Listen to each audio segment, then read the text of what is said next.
नमस्कार, स्वागत है आपका उत्तराखंड के बुलेटिन में। मैं हूं आपके साथ यशी शुक्ला। रुक करेंगे खबरों का, लेकिन उससे पहले नजर डालेंगे सुर्खियों पर।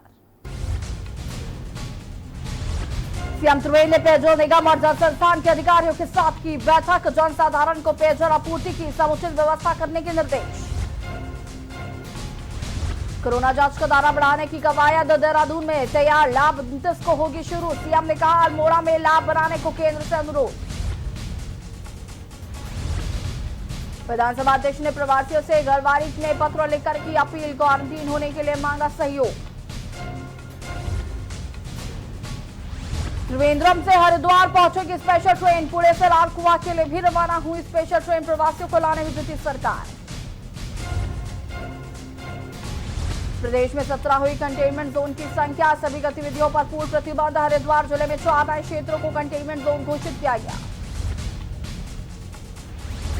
6 मई की गर्मी ने तोड़ा 2017 का रिकॉर्ड। 39 डिग्री के पार पहुंचा तापमान। सोमवार को दून में 39.8 डिग्री रिकॉर्ड किया गया। के न्यूज़, खबरों का सारथी। और अब बढ़ेंगे खबरों में। उत्तराखंड सीएम त्रिवेंद्र सिंह रावत रुद्रपुर पहुंचे। रुद्रपुर के कलेक्ट्रेट सभागार में वैश्विक महामारी से बचाव और राहत कार्य के संबंध में सीएम त्रिवेंद्र सिंह रावत ने अधिकारियों के साथ समीक्षा बैठक की। साथ ही अधिकारियों को आवश्यक दिशा निर्देश दिए। कोरोना के बढ़ते मामलों को देखते हुए अधिकारियों को ये भी निर्देश दिए गए कि टेस्टिंग, सैनिटाइजेशन और क्वारंटाइन में किसी भी प्रकार की लापरवाही बिल्कुल भी बर्दाश्त नहीं की जाएगी। बैठक में जिला प्रशासन को ग्राम प्रधानों की हर संभव मदद करने के लिए कहा गया, ताकि ग्राम प्रधानों को स्वयं पर अतिरिक्त भार महसूस न हो। इस वैश्विक महामारी को हराने के लिए सभी का सहयोग चाहिए। हमारा सर कल एक ड्यूटी पे भी एक यही था, सर सीआरटी में लगा हुआ था, सीआरटी की मीटिंग करने में लगा हुआ था। तो बेसिकली सर सारी टीम हमारी लगी हुई है। जैसे सर हम बताना चाहें, हमारी क्वारंटाइन करके पड़ते हैं सर, सारे एसडीएम जो हमारे लगे हुए हैं सर, खाने की समस्या कहीं से नहीं है सर। बागेश्वर में कोरोना वायरस संक्रमण के कारण बाहरी राज्यों से अपने जनपद में लौट रहे प्रवासियों को जिला प्रशासन द्वारा फैसिलिटी और संस्थागत क्वारंटीन सेंटर में क्वारंटीन हेतु भेजे जा रहे। विगत दिनों महाराष्ट्र से आए प्रवासियों को कपकोट क्षेत्रांतर्गत बनाए गए संस्थागत क्वारंटीन सेंटर में भेजे गए, जिसमें क्वारंटीन किए गए प्रवासियों द्वारा शिकायत की गई कि उन्हें संस्थागत क्वारंटीन सेंटर में खाने पीने और रहने की उचित व्यवस्था नहीं की गई। शिकायत का संज्ञान लेते हुए जिलाधिकारी रंजना राजगुरु ने अपर जिलाधिकारी राहुल कुमार गोयल के स्थानीय निरीक्षण कर व्यवस्थाओं का जायजा लेने के निर्देश दिए। जिलाधिकारी के निर्देशों के अनुपालन के अपर जिलाधिकारी राहुल कुमार गोयल ने कपकोट में बनाए गए संस्थागत quarantine centre, degree college Kapkot, country wide public school और विवेकानंद विद्यालय में बनाए गए क्वारंटीन सेंटरों का निरीक्षण कर वहां क्वारंटीन किए गए प्रवासियों से मुलाकात कर उनकी समस्याओं को सुना।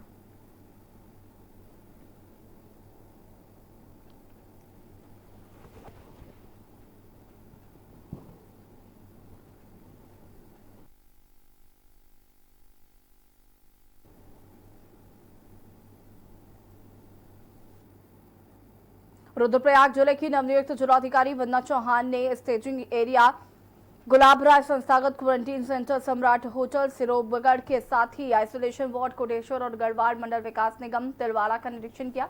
उन्होंने निर्देशित किया कि कोरोना के खिलाफ जंग में सबसे आगे ड्यूटी कर रहे अधिकारी कर्मचारियों के स्वास्थ्य का विशेष ध्यान रखा जाए। साथ ही 55 वर्ष से ज्यादा उम्र के कर्मचारियों की ड्यूटी में न लगाया जाए। जिलाधिकारी वंदना ने कहा कि उन्हें पूरा भरोसा है कि उनकी टीम कोरोना के खिलाफ जिस तरह अभी तक पूरी गंभीरता से काम करती आ रही थी, अब उससे भी दुगनी ऊर्जा से कार्य करेगी। बता दें कि डीएम वंदना चौहान ने कल ही रुद्रप्रयाग जिले की कमान संभाली और आज तेजी से जिम्मेदारियों में जुट गई।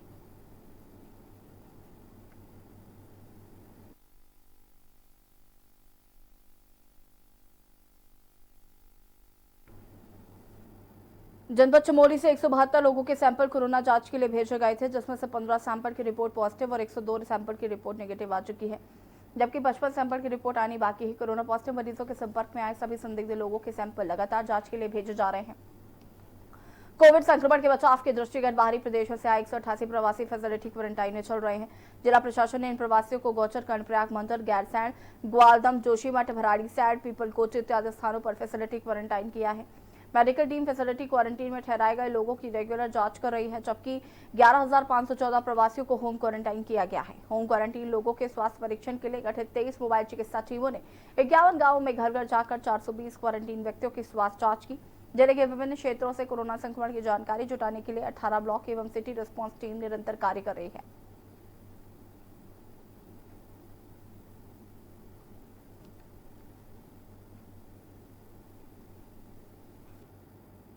पिछले तकरीबन 2 महीने से ज्यादा मंगलौर में रह रहे उत्तर प्रदेश के विभिन्न जिलों के 32 मजदूरों को उत्तराखंड सरकार के आदेश पर उनके गंतव्य तक पहुंचाने के लिए मंगलौर बस अड्डे पे इन सभी लोगों को रवाना किया गया। दरअसल खानाबदोश टाइप के ये लोग काफी समय से मंगलौर के बाहरी इलाकों में झोपड़ी डालकर दिन भर मेहनत मजदूरी करके अपना पेट पालने का काम करते थे, लेकिन लॉकडाउन लगने के बाद से इनके सामने रोजी रोटी का संकट खड़ा हो गया था, जिसके बाद स्थानीय पुलिस प्रशासन द्वारा सामाजिक संस्थाओं ने इन लोगों की मदद की।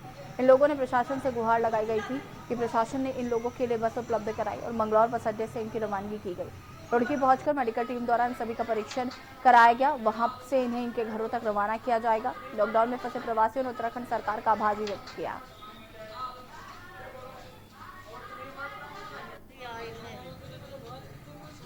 ये लोग यहाँ पे इनका फेरी काम होता है।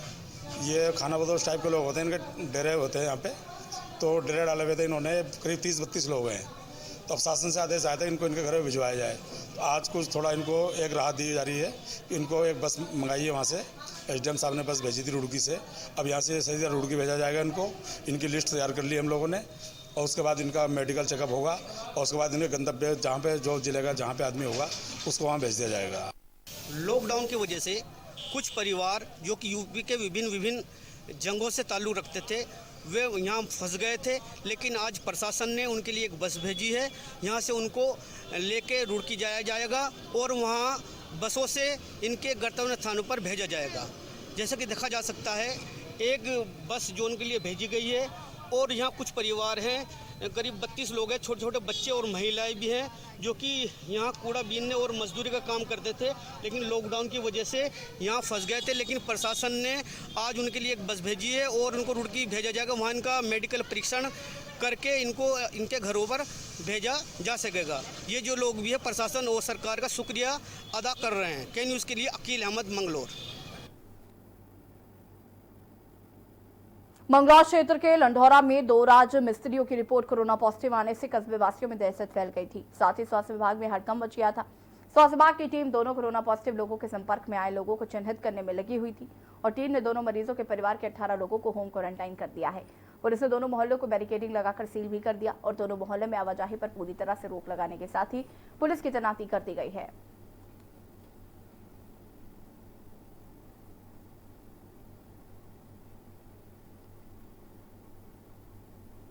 दो लोग थे ये, एक इसरार और एक गफ़ार नाम के 2 लड़के थे ये, और इनकी रिपोर्ट आज सुबह आई थी।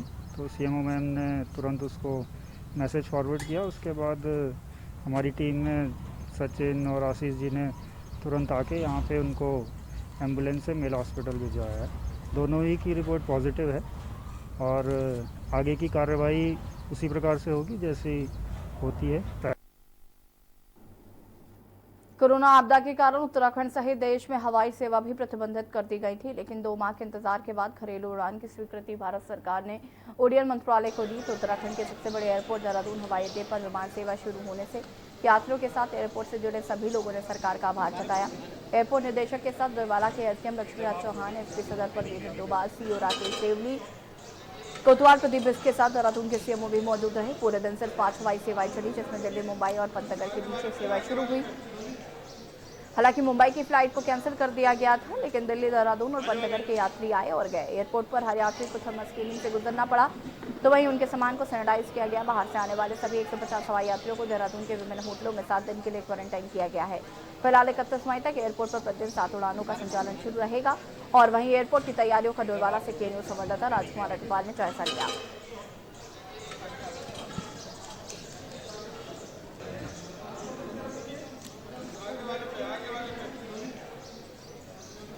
2 महीने के इंतजार के बाद आखिरकार जब आज एयरपोर्ट शुरू हो गया है, तो तमाम जो बाहर के यात्री हैं वो उत्तराखंड आ रहे हैं, यानी जो प्रवासी लोग हैं वो अपने घरों को आ रहे हैं और उत्तराखंड के भी तमाम ऐसे लोग हैं जो अपने प्रदेशों को लौट रहे हैं। तो हम कह सकते हैं कि एयर सेवा शुरू होने का कहीं ना कहीं फ़ायदा ज़रूर मिला है, लेकिन दूसरी तरफ देखें तो तमाम लोगों को तमाम तरह की जांचों से गुजरना पड़ रहा है, क्योंकि कोरोना वायरस का खतरा अभी भी बरकरार है। तो उसे देखते हुए एयरपोर्ट पे बहुत सारी जांचें यहाँ पर की जा रही हैं। इसके अलावा जो बाहर से आने वाले लोग हैं, जो एयर सेवा से देहरादून आ रहे हैं, उनको 7 दिन तक होटल में रहना पड़ेगा, यानी कि होटल में उनको क्वारंटीन करके रखा जाएगा। इसके अलावा हम कह सकते हैं कि यहाँ पे सुरक्षा कड़ी की गई है और प्रत्येक उस यात्री की जाँच हो रही है जो जाना चाहता है या आना चाहता है। तो हम कह सकते हैं कि 2 महीने के बाद लोगों को राहत जरूर मिली है, लेकिन वो राहत आफत में बनती दिख रही है, क्योंकि लोग होटल में जाने से कतरा रहे हैं। लेकिन प्रशासन यहाँ पर सख्त है और हर किसी को फिलहाल 7 दिन तक होटल में रहने की सख्ताई से कहा जा रहा है। इसलिए हम कह सकते हैं कि कम से कम 7 दिन उसको होटल क्वारंटीन करके ये देखा जाएगा कि उसके अंदर लक्षण तो नहीं है। Rajkumar Agarwal, K news, Lohiwala. Uttarakhand Indo Nepal border पर फंसे नेपाली मजदूरों को लंबे समय की सरकार की वार्ता के बाद जिला प्रशासन के निर्देशों पर 2 माह बाद बॉर्डर पर नेपालियों को अपने वतन वापसी करने का अवसर मिला है और बॉर्डर पर नेपाल सरकार के खिलाफ फंसे नेपाली मजदूरों ने प्रदर्शन भी किया था, जिसको लेकर पीड़ित नेपाली मजदूरों ने भारत सरकार का धन्यवाद किया। मामले में जिला चंपावत के पुलिस अधीक्षक ने बताया कि दोनों ही सरकारों की वार्ता के बाद 2000 नेपाली प्रवासी मजदूरों को घर भेजा गया।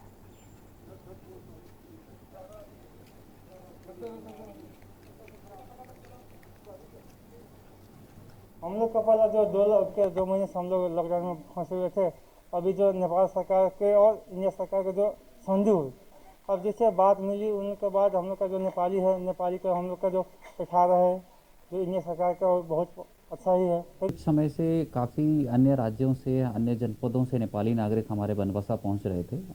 आज हम लोगों ने लगभग 1500 नेपाली सिटीजन्स को बॉर्डर क्रॉस करवाया है। कल हमारी नेपाल के कंचनपुर जिला के जिलाधिकारी और वहाँ एसपी के साथ बातचीत करके ये हम लोगों ने समन्वय किया कि आज इन नागरिकों को बॉर्डर पार करवाया जाएगा।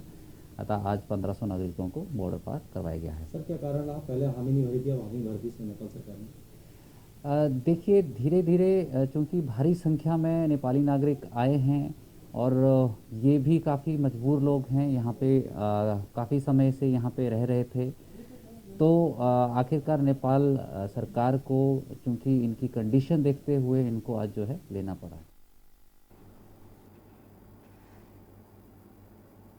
राजधानी देहरादून के गांधी नेत्र चिकित्सालय में कोरोना के खिलाफ कोरोना वॉरियर्स के रूप में काम कर रहे डॉक्टरों और अस्पताल प्रबंधन की टीम को समाज सेवियों द्वारा फेस शील्ड और मास्क वितरित किए गए। इस दौरान करीबन 200 से ज्यादा फेस शील्ड डे और मास्क दिव्यांगजन प्रेरणा के अध्यक्ष डॉक्टर विजय नौटियाल और उनकी दिव्यांग टीम ने डॉक्टरों, स्टाफ कर्मियों सहित मरीजों को बांटे। अध्यक्ष डॉक्टर विजय नौटियाल का कहना है कि कोरोना काल के दौरान फेशियल और मास्क बनाकर पुलिसकर्मियों, स्वास्थ्य कर्मियों और मीडिया कर्मियों को लगातार बांटे जा रहे हैं ताकि उन्हें कोरोना की जंग में लड़ने से कोई दिक्कत ना हो।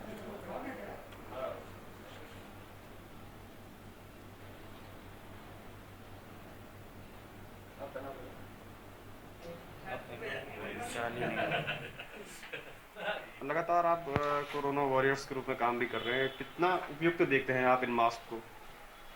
जी, श्री नौटियाल जी के द्वारा जो है गांधी शताब्दी नेत्र चिकित्सा विज्ञान केंद्र अस्पताल में जो है ये मास्क और प्रोटेक्शन प्रोवाइड किया गया, तो मैं इनका धन्यवाद। गांधी नेत्र चिकित्सालय में आए हैं और हमने यहाँ पे कुछ फेस शील्ड जो है अपने कोरोना योद्धा हैं, जो डॉक्टर्स हैं, नर्सिंग स्टाफ है, पैरामेडिकल स्टाफ, इनको यहाँ पे मुहैया कराए हैं।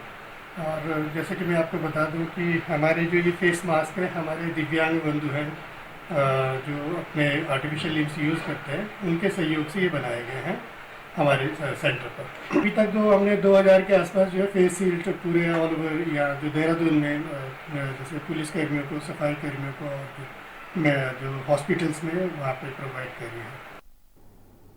राजधानी देहरादून में गर्मी की तपिश आम जनजीवन पर भारी पड़ने लगी है। महज 4 दिनों में मौसम के पारे में जबरदस्त उछाल देखने को मिला है, जिससे कि पारा उत्तराखंड के कई जगहों पर 39-40 सेल्सियस तक पहुंच गया। वहीं मौसम वैज्ञानिक रोहित के अनुसार इस साल जिस तरह से गर्मी 5 अप्रैल से शुरू हो जाती थी, लेकिन इस बार मई के अंतिम दिनों में ये गर्मी देखने को मिल रही है। साथ ही तापमान भी अचानक बढ़ा है। हालांकि 28 तारीख के बाद उत्तराखंड में हल्की बूंदाबांदी जरूर देखने को मिल सकती है।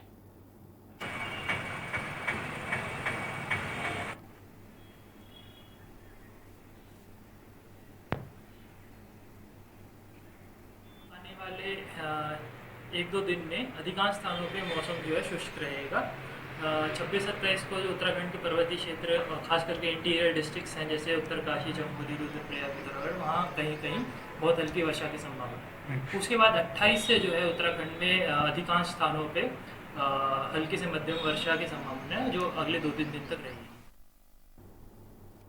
नैनीताल जिले के दूरस्थ ग्रामीण क्षेत्र बताल घाट के तल्ली सेठी ग्राम के प्राथमिक विद्यालय में स्थित संस्थागत क्वारंटीन सेंटर में एक 4 वर्षीय बालिका को सांप ने डस दिया। आनंद फानन में मासूम बच्ची की बेताल घाट में सामुदायिक स्वास्थ्य केंद्र में 108 सेवा के माध्यम से ले जाया गया था। उसकी जान नहीं बच पाई। बता दें कि प्राथमिक विद्यालय में स्थित संस्थागत क्वारंटीन सेंटर में रखे गए महेंद्र सिंह का परिवार हाल ही में दिल्ली से इलाज कराकर लौटा था, जिसके बाद उन्हें क्वारंटाइन किया गया था।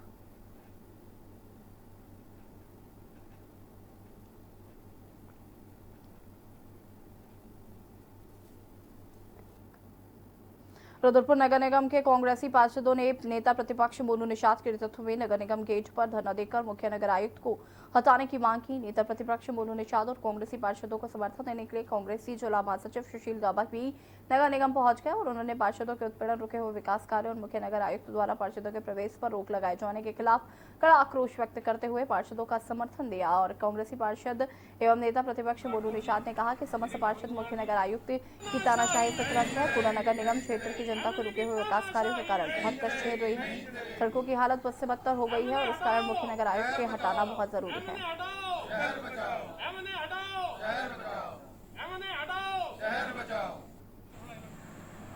जैसा कि विदित है कि पूरे हमारे 40 के 40 वार्ड बहुत ज्यादा कोरोना वायरस के संभाल में हर वर्ग आगे आ रहा है, जिसमें सबसे ज्यादा समाजसेवी अपनी भूमिका निभाते हुए नजर आ रहे हैं।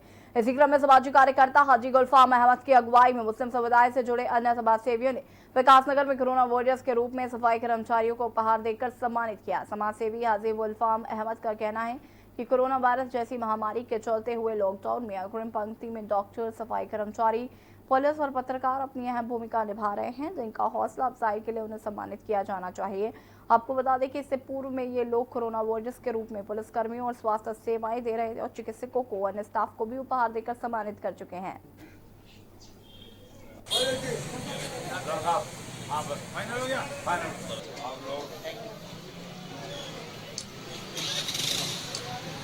थोड़ा सा कहेंगे कि भाई हिंदू, मुसलमान, सिख, ईसाई ये सबका मुल्क है, सब एक हैं, सब मिलजुल के रहते हैं, मिलजुल के रहना चाहिए। और ईद का त्यौहार सबके लिए दुआओं का त्यौहार, अमन का त्यौहार और पुरसुकून त्यौहार होता है। कोरोना की इस लड़ाई में मुस्लिम समाज को क्या कहना चाहेंगे आप? मुस्लिम समाज को ये कहना चाहेंगे जो सरकार ने कानून बनाए हैं उनका पालन किया जाए, उन पे अमल किया जाए। बेरियाग क्षेत्र के गांव में एक युवक में कोरोना पॉजिटिव रिपोर्ट आने पर प्रशासन ने युवक के संपर्क में आए 28 लोगों को चौकौड़ी में संस्थागत क्वारंटीन सेंटर में रख दिया है। मामले को लेकर एसडीएम बीएस फोनिया ने बताया कि युवक घर आने के दौरान कितने लोगों से मिला और वो लोग कितने लोगों के संपर्क में आए, इसकी जानकारी जुटाई जा रही है। अगर किसी ने इसकी जानकारी छुपाई तो उसके खिलाफ कार्रवाई भी की जाएगी। एसडीएम बीएस फोनिया ने सभी लॉकडाउन के नियमों का पालन करने और बाहर से आ रहे प्रवासियों से गांव लौटने पर सूचना ग्राम प्रधान और स्थानीय प्रशासन को देने की अपील की। एसडीएम ने सभी संस्थागत क्वारंटीन सेंटरों का निरीक्षण भी किया।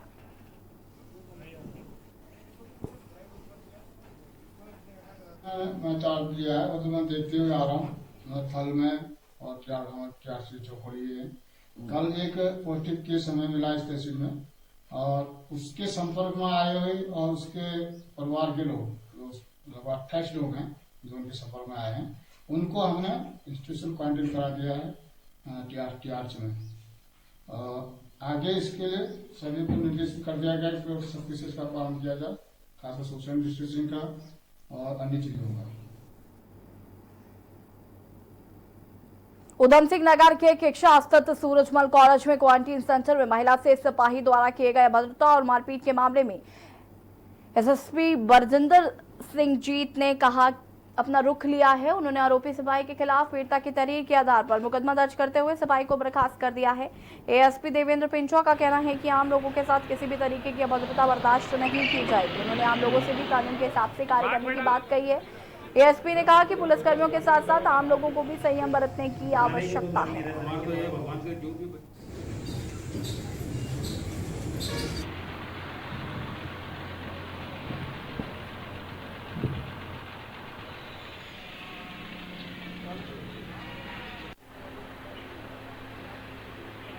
देखिए, ये फुलभट्टा थाना क्षेत्र का मामला था जिसमें क्वारंटाइन सेंटर में ड्यूटी रहे एक कर्मचारी द्वारा किसी महिला के साथ बदतमीजी की शिकायत मिली थी, जिसपे वो महिला की तहरीर के आधार पर उसमें FIR दर्ज कर ली गई है और उसके बाद उसके खिलाफ अनुशासनात्मक कार्रवाई कर दी गई है। सिपाही के खिलाफ सिपाही को अरेस्ट करके उसको आज कोर्ट में पेश किया।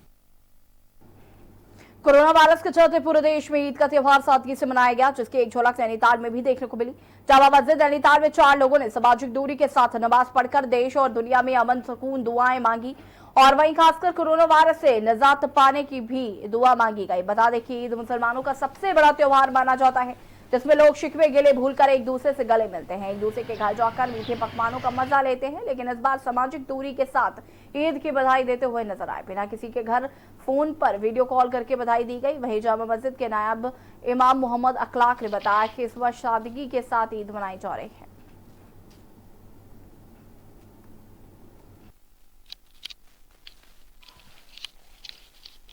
हमने पूरे रमज़ान ये बाबरकत महीनों को अपने घरों के अंदर ही नमाज पढ़कर अदा किया और इबादतें की, तो हम ये चाहते हैं कि अभी अपने घरों के अंदर ही रहें, बाहर बहुत कम निकलें, क्योंकि ये बीमारी जो है पूरी दुनिया के अंदर फैली हुई है।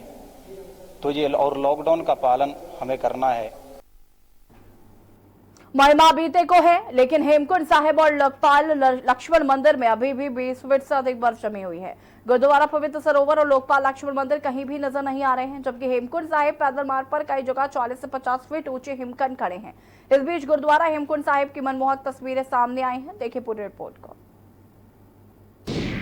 गुरुद्वारा हेमकुंड साहिब बर्फ से ढका। हेमकुंड साहिब में जमे 20 फीट तक ऊंचे हेमखंड। कोरोना काल के बीच आई गुरुद्वारे की तस्वीरें। बर्फ से ढके हेमकुंड का नजारा मनमोहक। मई महीना बीतने को है, लेकिन हेमकुंड साहिब और लोकपाल लक्ष्मण मंदिर में अभी 20 फीट से अधिक बर्फ जमी हुई है। गुरुद्वारा पवित्र सरोवर और लोकपाल लक्ष्मण मंदिर कहीं नजर नहीं आ रहे, जबकि हेमकुंड साहिब पैदल मार्ग पर कई जगह 40 से 50 फीट ऊंचे हेमखंड खड़े हैं। विश्व प्रसिद्ध हेमकुंड साहिब मई के महीने में भी अभी तक बर्फ से ढका हुआ है। इस साल की पहली और बेहद खूबसूरत तस्वीरें भी सामने आ गई हैं। बर्फ से ढके हेमकुंड का नजारा मनमोहक है। हालांकि कोरोना महामारी के चलते हेमकुंड साहिब और लोकपाल लक्ष्मण मंदिर के कपाट की तिथि पर अभी संशय की स्थिति है। पहले कपाट खोलने की तिथि 1 जून घोषित की गई थी, बाद में इसे स्थगित कर दिया गया। चमोली जिले के समुद्र तल से 15,225 फीट की ऊंचाई पर स्थित हेमकुंड साहिब में बीते शीतकाल भारी बर्फबारी हुई, जिससे अभी भी दूर दूर तक बर्फ के सिवा कुछ नजर नहीं आ रहा है। हेमकुंड साहिब पैदल मार्ग भी अटलाकोटी से ऊपर 10 फीट बर्फ के आगोश में है। कोरोना महामारी के मद्देनजर हेमकुंड साहिब की कपाट खोलने पर कोई निर्णय न होने के कारण अभी तक पैदल मार्ग से बर्फ हटाने का कार्य शुरू नहीं हुआ है। बता दें कि हमेशा हेमकुंड साहिब के कपाट 1 जून को श्रद्धालुओं के लिए खोल दिए जाते थे। यहाँ देश विदेश से हजारों श्रद्धालु दर्शन के लिए पहुँचते हैं, लेकिन कई बार अधिक बर्फबारी के कारण परेशानी उठानी पड़ती है। डेस्क रिपोर्ट के न्यूज इंडिया।